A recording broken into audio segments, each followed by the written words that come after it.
Darshani Dilantika Ekanayake was a woman who knew how to create warmth and comfort around her. Born 35 years ago in Sri Lanka, she grew up in a loving and close-knit family.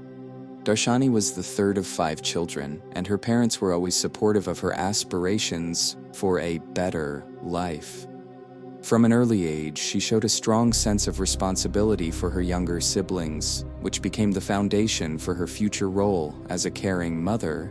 Darshani grew up in a small town in Sri Lanka where life was simple but filled with joy. Her childhood was spent amidst green rice fields and bustling bazaars. She was a bright and inquisitive girl who loved helping her mother in the kitchen and learning new things. Teachers at school noted her tenacity and desire to be an example to others. Although Darshani's family was not wealthy, she always said that her childhood was a happy one. She dreamed of growing up, getting an education, and starting her own family with the same loving and caring atmosphere as in her parents' home. When Darshani was 22 years old, she met Wickramasinghe. He was an ambitious and driven young man who worked as an engineer and was eager to succeed so that he could provide a decent life for his future family. Their meeting took place at a mutual friend's wedding, and at first sight, they felt that there was a special bond between them. Danushka was impressed by Darshani's ability to find joy in small things, her wisdom and kindness. Darshani, in turn, was won over by his caring and serious approach to life. Their relationship developed rapidly, and soon they were married. Their wedding was traditional and colorful, with many guests congratulating the young couple on the beginning of a new chapter of their lives. After the wedding, Darshani and Danushka settled in a small house, which they made their cozy nest. Soon their family welcomed their firstborn child, a boy, who was named Inuka. Darshani immediately felt that being a mother was her true calling. She surrounded her son with love and care, trying to give him everything she could. He was followed by 2 daughters, Ashwini and Ranaya, and then 2-month-old Kelly. Each child became a special part of their family. Inuka was sensible and inquisitive, and he loved helping his father with small repairs. Ashwini and Ranaya were inseparable, playing together and making the house even more lively. Youngest Kelly, despite her age, was already the center of attention, bringing smiles with her facial expressions and first sounds. Despite their happiness in Sri Lanka, Darshani and Danushka wanted to give their children a better future. Sri Lanka was facing economic hardship and instability during those years, which limited the prospects for the younger generation. The family decided to look for opportunities abroad. After much thought and preparation, they chose Canada, a country known for its safety, high level of education, and opportunities for families. Darshani and Danushka knew the move would not be easy, but believed the decision would open up new horizons for their children. In 2023, the family moved to Barhaven, a quiet suburb of Ottawa. The area was the perfect place for family life. Parks, schools, and friendly neighbors made the adjustment for Darshani and her family smoother. They rented a cozy home, which they quickly filled with the children's personal belongings, photos, and toys. Darshani took care of the household and raising the children, while Danushka looked for a job in his specialty. He wanted to contribute to the family by providing for them financially. The first time was not easy as they had to get used to the new climate, language, and culture. However, they found joy in the small accomplishments, from their first trip to the local park to Inuka attending a new school. The children adapted quickly to their new life. 7-year-old Inuka won the sympathy of his teachers because of his curiosity and kindness. He became interested in sports and dreamed of becoming an engineer like his father. 4-year-old Ashwini and 3-year-old Ranaya started kindergarten, where they made new friends. They were fun and active, filling Darshani's home with laughter and play. Youngest Kelly, who was only 2 months old, became the center of attention in the family. Darshani loved to walk with her around the nearby park, where many neighbors first met the family. The mother was proud of her children and did everything she could to make their lives happy. One of the family's closest friends was 40-year-old Gamini Amarakun. He had recently arrived in Canada from Sri Lanka and was staying with Darshani and Danushka while he looked for a place of his own. Gamini was a kind and helpful man. The children adored him for the interesting stories he told them about Sri Lanka and the fun games he made up for them. Gamini became an integral part of their new home. He helped Darshani with daily chores and supported her as she adjusted to life in a new country. For the family, he was more than just a friend. He became a part of their lives. At first glance, the Darshani family lived a perfect life. They were able to adapt to the new country, the children were happy, and the house in Barhaven became a symbol of their success. Darshani often shared with friends and family the joy of living in Canada, talking about her children's accomplishments and her plans for the future. On March 10th, 2024, in the quiet suburb of Barhaven, Ottawa, life was going on. This neighborhood, known for its safety and family atmosphere, seemed like a place where nothing bad could happen. Houses surrounded by manicured lawns hid behind their doors. The stories of local residents, families large and small, each of whom was a part of this cozy community. Darshani Dilantika Ekanayake's house was no different. But that evening, its silence was a harbinger of tragedy. For the Ekanayake family, the day did not portend trouble. Since morning, Darshani had been preparing traditional dishes for her family. The children were playing in the living room, and a family friend, Gamini Amarakun, was helping Danushka Wickramasinghe with household chores. The day was filled with the usual hustle and bustle, the laughter of the children and the worries that characterize any family. Neighbors saw the children playing in the yard and Gamini taking out the garbage. Everything seemed perfectly normal. Even toward evening, when the family closed up at home, no one noticed anything unusual. The lights in the windows were on, and the sounds from the house were a reminder that normal life reigned there. By nightfall, everything had changed. The house, which was usually full of sounds, suddenly fell into silence. The lights in the rooms went out earlier than usual, and no one moved inside. Neighbors, who were used to the family's routine, began to take notice of the oddity. One of them, an elderly man who often noticed the children playing outside, noted that the evening had been unusually quiet.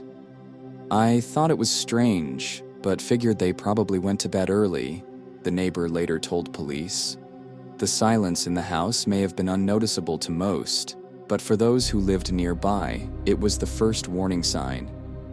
A little later, close to midnight, the silence in the neighborhood was broken. A loud knock on the door was heard at one of the neighboring houses.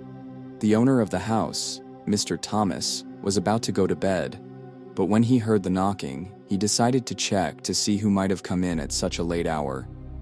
The knocking was insistent, almost desperate, which made him hurry up. When he opened the door, he froze. On his doorstep stood a man he recognized immediately. It was Danushka Wickramasinghe, the head of the Ekanayake family. But something was wrong. His clothes were stained, he struggled to stay on his feet, and his face expressed a mixture of pain and horror. Danushka tried to say something, but his voice was weak and choppy. He struggled to utter, "My family, help, help," whereupon his legs gave out and he collapsed on the porch. Thomas was shocked. The man looked like he had been through something incredibly horrible.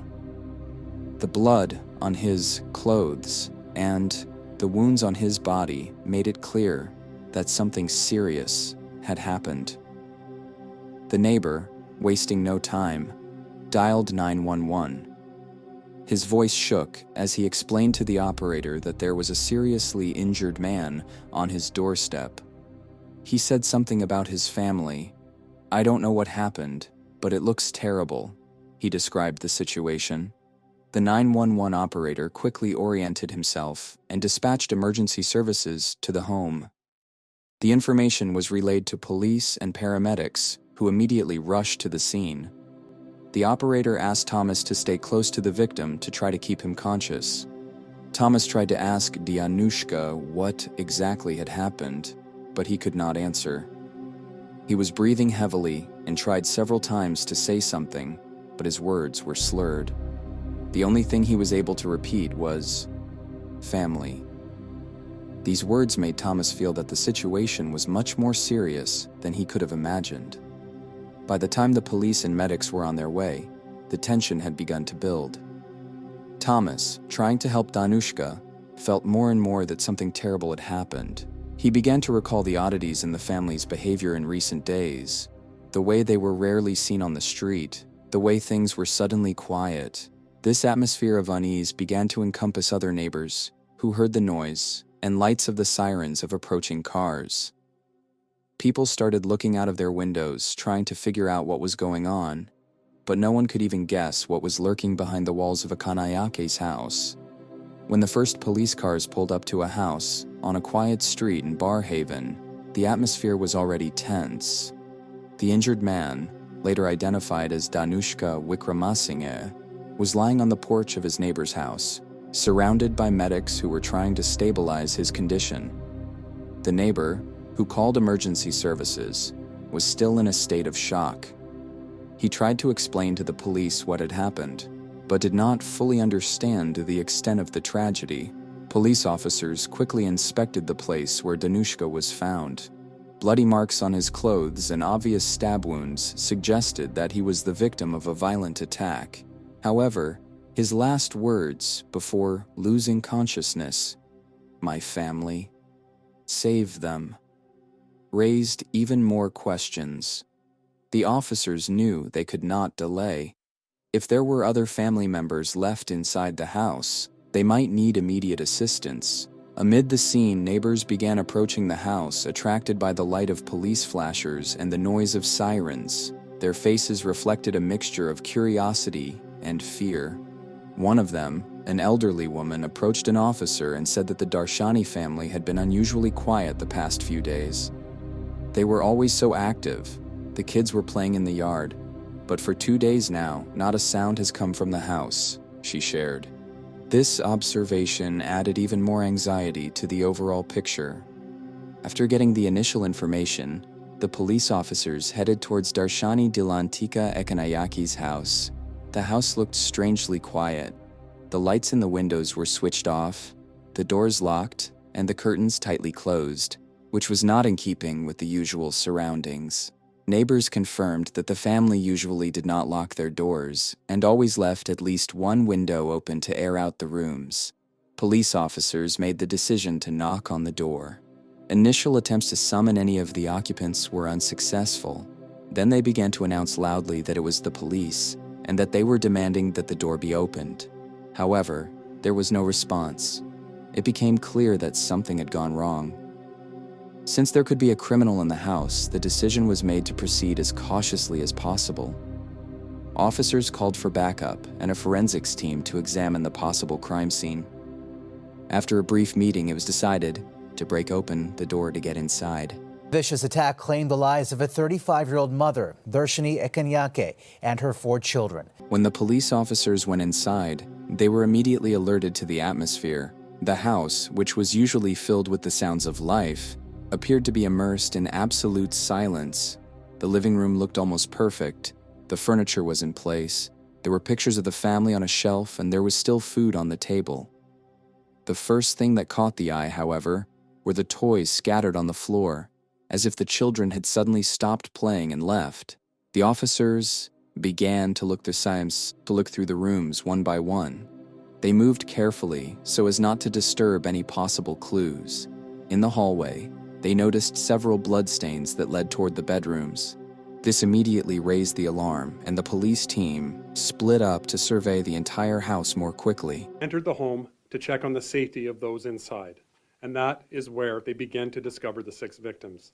The first bedroom the officers entered was the room of Darshani and her youngest daughter, Kelly. There were 2 bodies lying on the bed covered with a blanket. At first, the officers thought it might be a mother trying to protect her child, but upon examination, it was clear that both bodies were lifeless. Darshani and 2-month-old Kelly were the first victims found in the home. Police officers immediately realized they were dealing with a brutal murder. The marks on the bodies indicated the use of a cold weapon, and the lack of signs of a struggle suggested that the attack was quick and unexpected.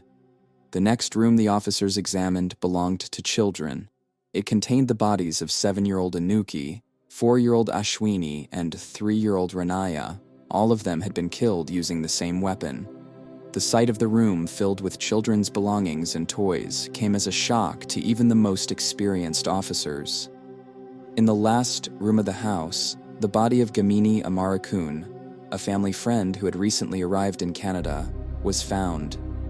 He had apparently tried to fight back, as the room showed signs of a struggle: an overturned chair, a broken lamp, and traces of blood on the walls. What surprised the police was the absence of any signs of forced entry. The doors and windows were locked from the inside, and the locks were not damaged. This indicated that the perpetrator was most likely familiar with the family and entered the house with their permission. This fact added to the mystery of the situation. Another oddity was the condition of the house. Despite signs of a struggle in one of the rooms, the rest of the premises looked almost perfect. This made the police think that the crime was carefully planned. After the discovery of the bodies, police immediately cordoned off the house to preserve all evidence. Forensic investigators began a detailed examination. Photographs of every room were taken, traces of blood were collected for analysis, and every detail, from toys to uneaten dishes, was documented. Special attention was paid to the place where Darshani's body was located. Her posture and the younger Kelly's condition raised many questions. From the looks of it, she had tried to protect her child, but had not been able to. At this point, police had more questions than answers. Who could have committed such an atrocity? Why did the victims offer no resistance? How was the perpetrator able to flee the house, leaving it locked? These questions became the starting point for an investigation that promised to be extremely complex.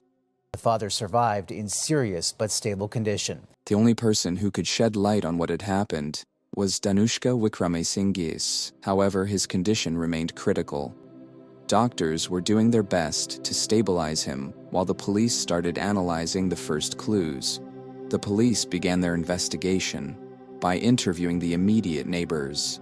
Residents of the neighborhood recalled that the Darshani family led a quiet and peaceful life. However, some of them noted that the house had looked unusual in recent days, with windows remaining closed, children not going outside, and lights being turned off earlier than usual in the evening. One neighbor said that on the evening before the tragedy, he heard muffled sounds resembling footsteps and furniture moving. At the time, he thought the family was just moving furniture or repairing something, but now it seemed suspicious to him. Another neighbor mentioned seeing an unfamiliar young man in the house a few days before the tragedy. He described him as a skinny, withdrawn guy who rarely went out. This testimony was an important part of the initial phase of the investigation. Investigators contacted relatives of the family, who confirmed that Darshani was a person who avoided conflict. Her relationship with her husband and children was described as ideal. None of the relatives could imagine that anyone could have wished her harm. However, a distant relative mentioned that the family had recently hosted a young man from Sri Lanka who had come to Canada. This matched the neighbor's testimony about an unfamiliar boy who had been seen in the house. Police began looking for additional information about the family's possible guest. The police began to investigate the contacts and connections of the Darshani family. The focus was on their recent acquaintances. They learned that the house was indeed occupied by Fabio de Zoisa, a 19-year-old young man who had recently arrived from Sri Lanka. He was a student temporarily staying with the family while he looked for a job and a place to live. According to neighbors, Fabio was quiet and withdrawn, but no one noticed aggression in him. However, one witness mentioned that the day before the tragedy, he saw Fabio at the door of the house with something resembling a knife. This statement was the first serious indication of his possible involvement. Among the evidence found, the fingerprints found on the doorknobs and some objects in the house attracted particular attention. They belonged to Fabio. Police began checking his whereabouts, but found that he had disappeared after the tragedy. This was another factor that increased the suspicion against him. The only survivor of the tragedy was the head of the family. His condition remained critical, but doctors reported that he might regain consciousness in the coming days. Police were waiting to get his statement that could shed light on the events of that night. The evidence and testimonies gathered allowed the police to raise suspicion against Febrio de Zoisas. A formal request for his detention was issued and the search began. Investigators suspected he might be hiding somewhere in or near Ottawa.